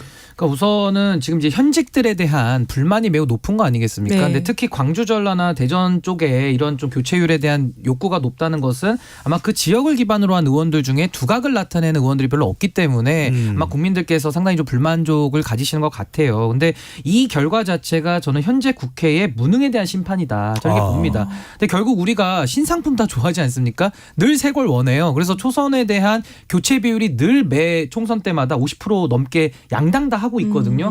근데 국회는 더 나빠지고 있습니다. 도대체 이 원인이 뭘까? 국민들께서 궁금해하실 텐데 결국에는 공천에 문제가 있다. 이 공천이 초선으로 바꾸는 게 중요한 게 아니라요. 어떤 초선으로 어떻게 바꿀 것이냐가 더 중요한데 우리는 그냥 물리적으로 바뀌면 잘할 거야 라고 기대를 했다가 늘 실망하는 거거든요. 이번에 국민의힘 같은 경우에도 바꾸는데 그 바꾸는 것이 윤석열 대통령의 뭐 검사 동기 아니 뭐 변호사 선후배 이런 사람들이 들어와 가지고는 이게 또 국민들을 실망시킬 수밖에 없거든요. 그래서 저는 결국 정당에서 지금 해야 될 일은 정당의 공천 기능 그 필터 기능을 복원시켜서 제대로 된 인물들 소신과 용기를 가진 정치인들이 들어가서 활약할 수 있는 무대를 만들어야 되는데 전 양당에서 지금 그런 노력은 매우 저조하게 하고 있는 걸로 보여집니다. 그래서 이번에 민주당이 그 정책 연대를 하는 당을 두 당하고 같이 보건선거에서 얘기를 했어요. 기본소득당하고 사회민주당인가 그 두 당으로 이제 정책 연대를 하겠다라고 했는데 그런 이제 군소정당을 그 큰 당들이 좀 같이 이끌어주면서 그쪽에 젊은 후보들이 나온다면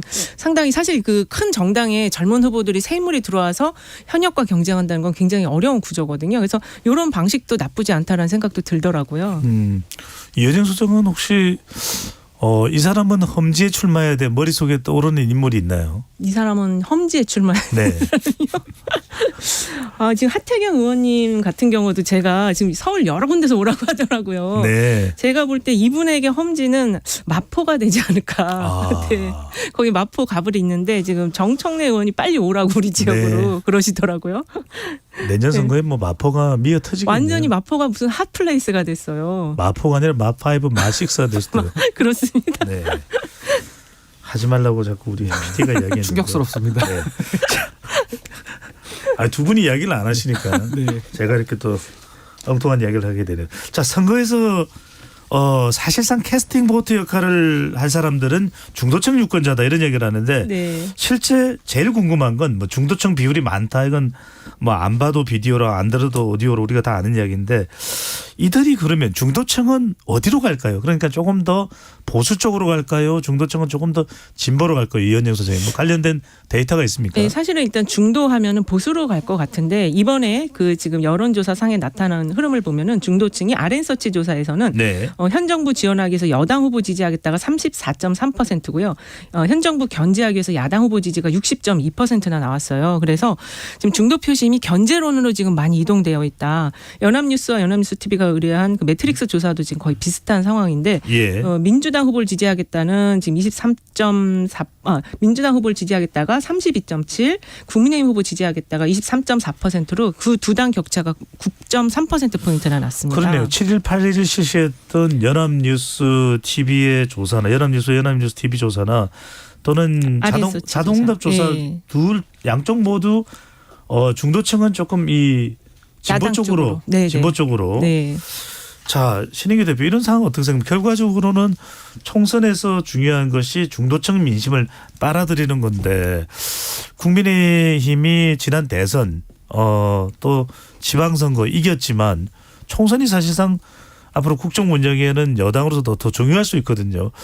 중도층을 흡수 못하는 이유 또 중도층을 흡수하려면 어떻게 해야 될까요? 근데 이제 매우 중요한 총선인데 사실 그 총선에서 가장 중요한 이제 포션이 중도 무당층. 근데 중도 무당층은 사실은 청년들 내지는 수도권 민심이거든요. 근데 이 민심은 늘 유동적이기 때문에 잘하는 쪽에 표를 줄 수밖에 없고 반대로 말하면 더 못하는 사람 심판하려고 사실은 투표장에 나가는 경향이 큽니다. 그래서 지금 이 상황 속에서는 정부에 대한 불신 그리고 국민의힘이라는 집권 여당에 대한 불만족이 매우 높기 때문에 아마 이제 정권에 대한 심판 내지는 견제 선거가 될 가능성이 매우 높고요. 여기서 또 하나 중요한 것은 윤석열 대통령이 지금 집권을 했는데 지금 또 국민의힘은 집권 여당이잖아요. 소수파입니다. 그래서 항상 어떤 하고 싶은 아젠다가 있는데 이것이 민주당 때문에 못한다라는 발목 잡기론을 설득 있게 전개를 해야 되는데 문제는 하고 싶은 걸 다 했어요. 그러니까 예를 들면 법이 안 고쳐지면 시행령을 통해서 했고 뭐 장관을 바꾸기가 곤란하면 차관들을 보내가지고 다 싸우라 그랬고 뭐 여러 가지 지금 정부가 힘이 약해 보인다? 저는 국민들께서 그렇게 보시진 않을 것 같거든요. 할 수 있는 모든 근육을 다 자랑을 했다. 전 그렇게 보고 그렇다면 이제 국민들이 심판을 해야 되는데 지금 구도하에서는 민주당을 들어서 심판할 수밖에 없지 않습니까? 물론 민주당에 대해서 매우 불신이 높은 것도 사실인데 과거에도 문재인 정부 심판하기 위해서 매우 불신이 높았던 국민의힘 그리고 국민의힘의 그 젊은 바람들을 틈타서 그 막대기를 들여서 때릴 수밖에 없었거든요. 그래서 이번에도 윤석열 정부와 집권 여당에 대한 심판 욕구가 있다면은 그것은 민주당을 들든 아니면 새로운 정책을 통해서든 하여튼 야권의 중심이 된 세력들을 들어서 때릴 수밖에 없다. 저 국민들께서 그런 결정을 하실 가능성이 매우 높다. 저 그렇게 봅니다. 아. 떼치해야 된다 이야기했는데 이현영 선생님 정당 지지율은 어떻습니까? 근데 정당 지지율은 지금 말씀하신 것과는 다르게 ARS 전화면 ARS 조사에서는 민주당이 한 10% 포인트 가량 높게 나타나고 있어요. 네. 리얼미터 자료만 보면 민주당이 47.8%, 국민의힘이 36.3%, 정의당이 2.6% 이런 순으로 나오고 있습니다. 그래서 ARS 조사에 왜 이렇게 민주당 지지율이 높게 나올까? 이게 제일 궁금한데 그렇습니다. 아무도 지금 시원하고 명쾌하게 설명을 못하는 것 같기도 해요. 사람이 자꾸 물어보는 걸 민주당 지지층이 좀 싫어하나 봐요. 자기가 그냥 하고 싶은 대로 빨리빨리 누르고 넘어가기 원하나 봐요. 네. 전화면접 조사에서는 팽팽한 결과도 있는데 네.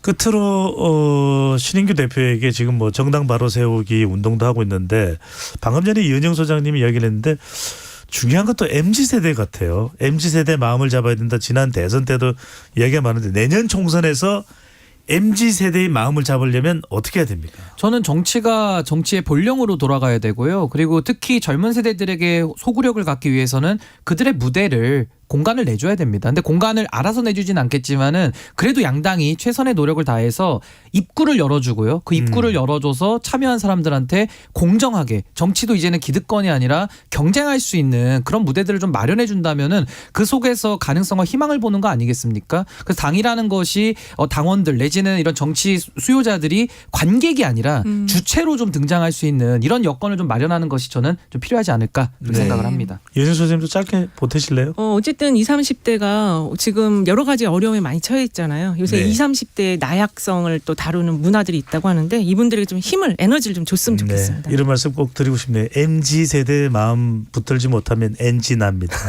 네. 라임이 좋습니다. 네, 라임 좋네요. 이은영 소장, 신인규 대표와 함께했습니다. 두 분 말씀 잘 들었습니다. 네, 감사합니다.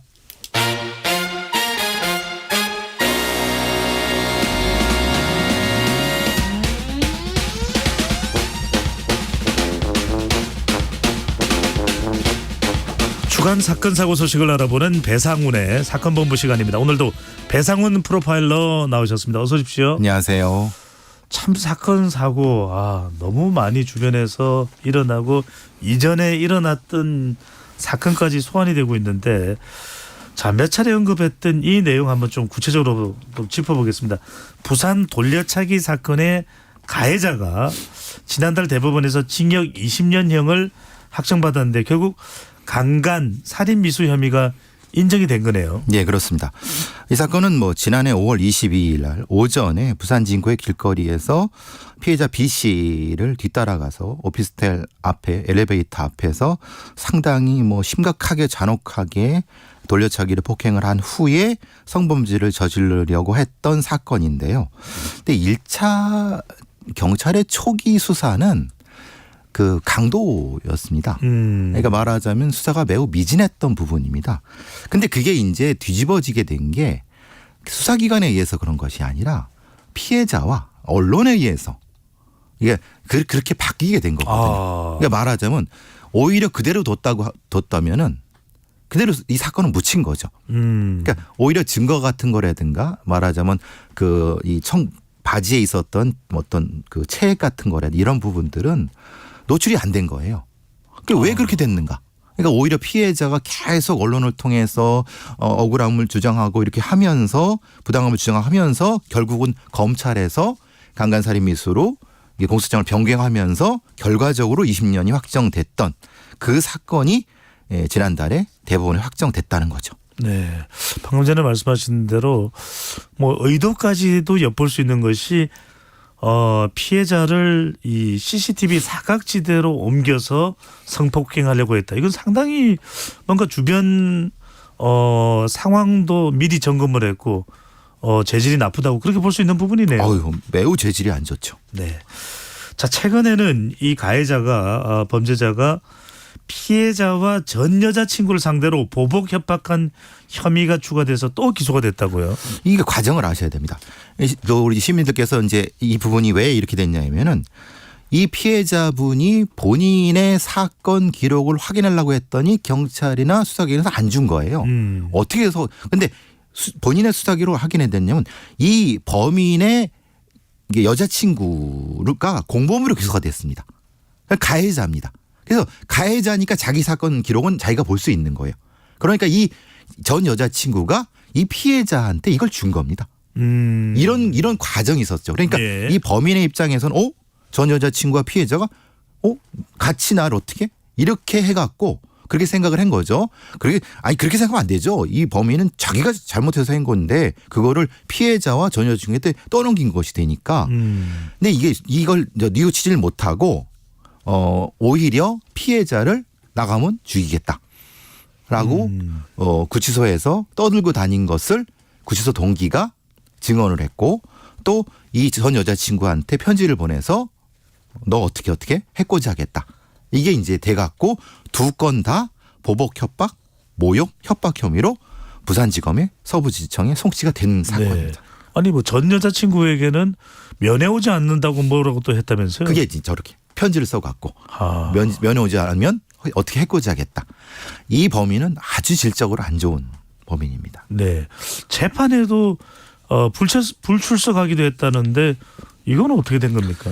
이 사람이 이제 그 프로파일러하고 이제 교도관들 면담하는 그것도 제가 다 봤습니다. 근데 굉장히 그때는 공손합니다.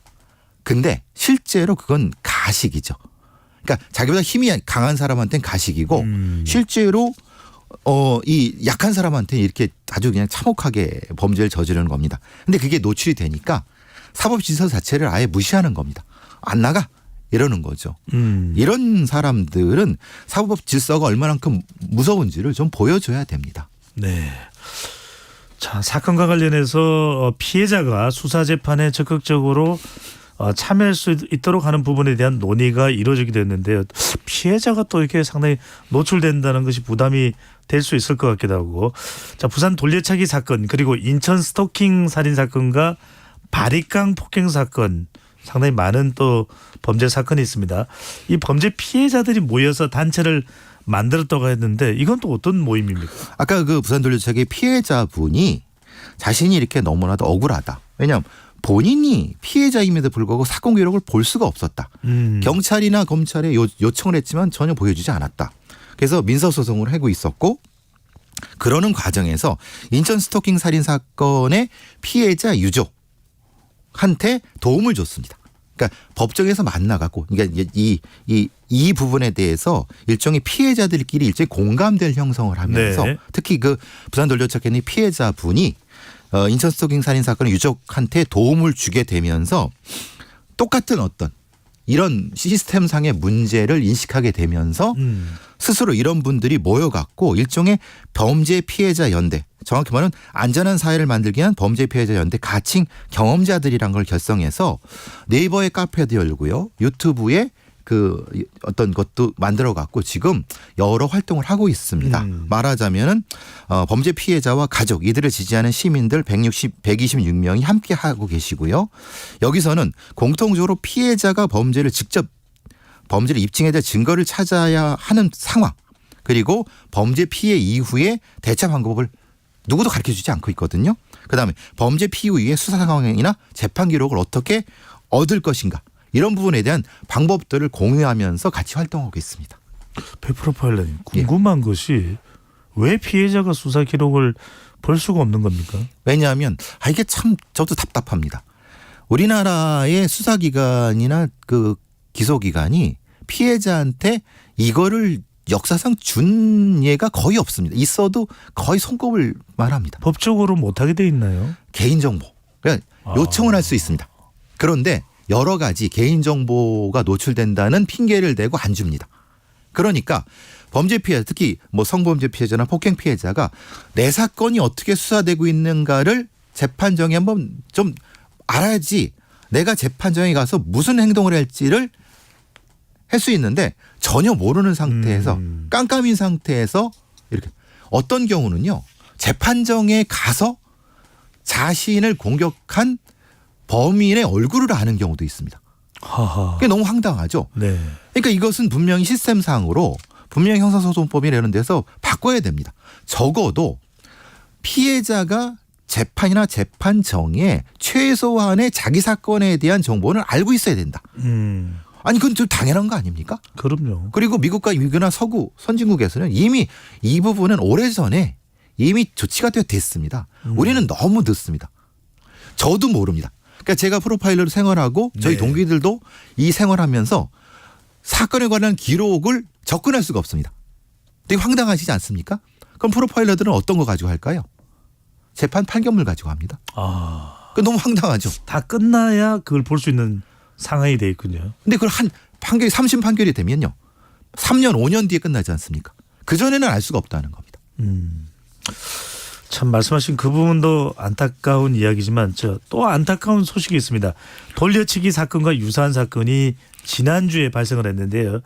이틀 사이에 경기 화성, 수원에서 10대 여학생 3명이 연쇄 폭행을 당한 사건인데요. 가해자가 10대라고요? 예. 만 16세, 17세 정도 고등학교 1학년인데요. 이 범인은 기존에 성범죄 정을력이 있었다고 합니다. 이틀 사이에 3명을 연쇄적으로 폭행을 했는데 내용상으로는 성범죄가 있다고 보여지는 게 맞습니다.